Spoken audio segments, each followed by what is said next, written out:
So మనం ఈ type of square roots చేయడం టఫ్ గా ఫీల్ అవుతాం కదా, బట్ ఇవి సెకండ్స్ లో ఈజీగా సాల్వ్ చేయొచ్చు. సో ఎలా చేయాలో చూద్దాం. ఫస్ట్ ఇవి చేయాలంటే మనకి 1 to 10 స్క్వేర్స్ ఐడియా ఉండాలన్నమాట. వాటి యూనిట్ డిజిట్ ఐడియా ఉంటే ఈజీగా సాల్వ్ చేయొచ్చు. So we'll see with some examples. So చూడండి, 1225 ఫస్ట్ ఏం చేయాలంటే యూనిట్ డిజిట్ తీసుకోవాలి. యూనిట్ డిజిట్ ఎంత? 5. సో 5 యూనిట్ డిజిట్ ఉన్న నెంబర్ ఎక్కడ ఉంది మనకి? 25. సో 5 స్క్వేర్ కాబట్టి we'll take 5, cancel these 2 terms. ఇప్పుడు 12 కి దగ్గరలో ఉండే స్క్వేర్ చూడాలి. 12 కి దగ్గరలో అంటే 12 కన్నా చిన్నగానే ఉండాలి. సో మనకి ఏది ఉంది? 9 ఉంది.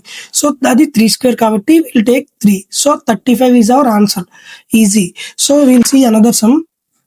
529. So again unit digit 9. 9 మనకి వీ హ్యావ్ 3 and 7 2 పాసిబిలిటీస్ ఉన్నాయి. యూనిట్ డిజిట్ 3 అవ్వచ్చు లేదా యూనిట్ డిజిట్ 7 అవ్వచ్చు. Cancel these 2 terms. ఇప్పుడు 5 కి దగ్గరగా ఉండే స్క్వేర్ ఎక్కడ ఉంది మనకి? 2 స్క్వేర్ కాబట్టి విల్ టేక్ 23 or 27. సో ఈ రెండిట్లో ఆన్సర్ ఏమవుతుంది అంటే 2ని నెక్స్ట్ నెంబర్ తో ఇంటూ చేయండి. 2 3s are 6. 6 కన్నా ఇది చిన్నగా ఉంది కాబట్టి చిన్న నెంబరే మనం ఆన్సర్ గా తీసుకోవాలి. ఒకవేళ దీనికన్నా ఇది పెద్దగా ఉంటే పెద్ద నెంబర్ ఆన్సర్ తీసుకోవాలి. సో మన ఆన్సర్ ఎంత? Answer is 23. Okay, we'll see another sum. ఇక్కడ యూనిట్ డిజిట్ 6. సో మనకి 6 ఎక్కడెక్కడ పాసిబుల్? 4 స్క్వేర్ దగ్గర, 6 స్క్వేర్ దగ్గర. We have 2 possibilities. Unit digit 4 అయినా అవ్వచ్చు లేదా 6 అయినా అవ్వచ్చు. Cancel these 2 terms. 43కి దగ్గరలో ఉండే స్క్వేర్ ఏముంది మనకి? 6 స్క్వేర్. అవునా? సో 64 అయినా అవ్వచ్చు, 66 అయినా అవ్వచ్చు. అగైన్ 6ని నెక్స్ట్ నెంబర్ తో ఇంటూ చేయండి. ఎంత? 42.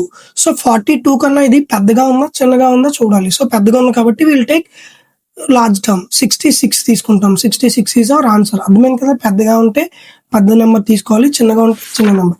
So see this sum. Starting లో మనం చూసింది యూనిట్ డిజిట్ ఎంత? 4. ఎక్కడ మనకి 2 స్క్వేర్ 4 ఉంది, ఇంకా 8 square is 4. We have 2 possibilities. Unit digit 2 అవ్వచ్చు లేదా 8 అవ్వచ్చు. Cancel these 2 terms. ఇప్పుడు ఈ 3 నెంబర్స్ కి దగ్గరలో ఉండే స్క్వేర్ చూడాలి. ఎక్కడ ఉంది మనకి? 10 స్క్వేర్. 10 స్క్వేర్ ఎంత? 100. 11 స్క్వేర్ 121 పెద్దదైపోతుంది కాబట్టి విల్ టేక్ 10. సో అగైన్ 10 ని నెక్స్ట్ నెంబర్ తో ఇంటూ చేస్తాం. సో 10 into 11 ఎంత? 110. సో మనకి 110 కన్నా ఇది పెద్దగా ఉంది కాబట్టి we'll take largest number. So 108 తీసుకుంటాం. So 108 is our answer. So ఇలా ఏదైనా పర్ఫెక్ట్ స్క్వేర్ కి స్క్వేర్ రూట్ ఈజీగా ఫైండ్ అవుట్ చేయొచ్చు. So try these square roots and comment your answers below. Thank you.